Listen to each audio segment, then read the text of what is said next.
You go now, fellas. Here we go with the Archer lager beer, and 5%. Look, this has been around for years. It says brewed to international standards. It's probably the cheapest beer in Thailand. For some reason, I've not a big rap for it. But I can tell you one thing, I haven't drank it for maybe 15 years, maybe 20.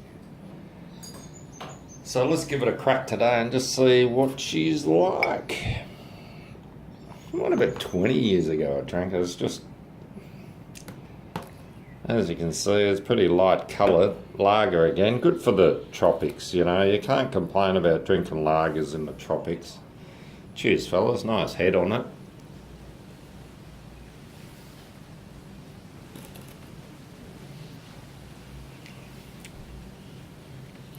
Yeah, well, there's not that much flavour in that. That's probably why I didn't get into it. Years ago, they used to have Singer really strong, 6.8. You could be smashed if you have too many of them in the hot sun.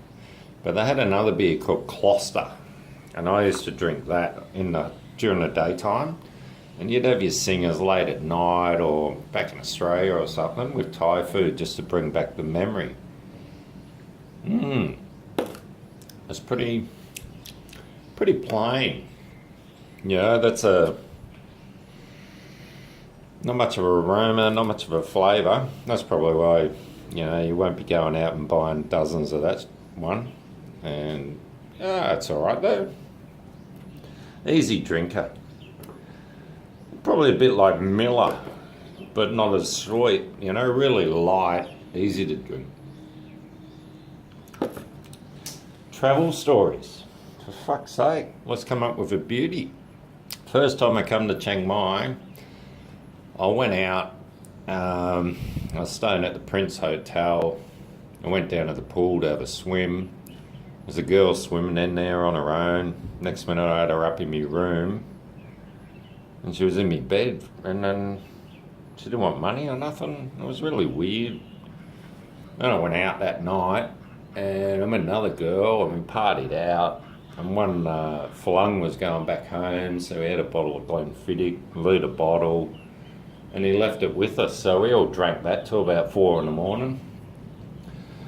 Then she went off and scored a fucking handful of ganja for me. It was huge. For nothing. Give it back to me, give it to me.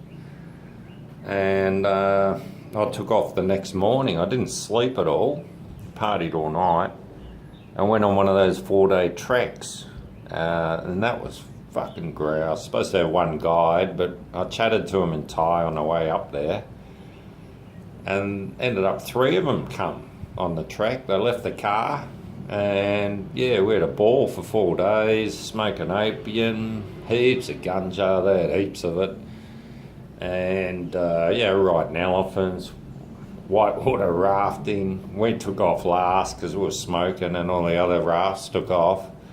We were getting stuck into the opium and the ganja and all that. And then we caught up to them.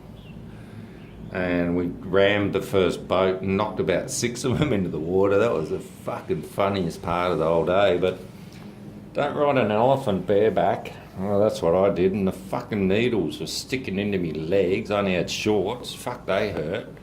And it's fine going on the flat, or running, or, up a hill, it's grouse. But don't go down a fucking steep hill on an elephant, whatever you do. Especially if you're riding behind its ears like I was. Every time it steps, it sort of kicks you forward and you feel like you're going to fall about 6 metres. I'm not joking, because you're up about 3 metres, 4 metres, and then you got the slope. So you're going to fall 6 metres. It's not going to tickle. So don't go there. Promise you, you'll shit yourself. I did. Alright, well that's the Archer. I haven't had one of those for probably 20 odd years, so maybe even 30. But that's alright. Look, if you want a generic, no taste, quiet beer during the day, that's okay. I think it's the cheapest beer in Thailand. Alright, leave it with that. Cheers, fellas.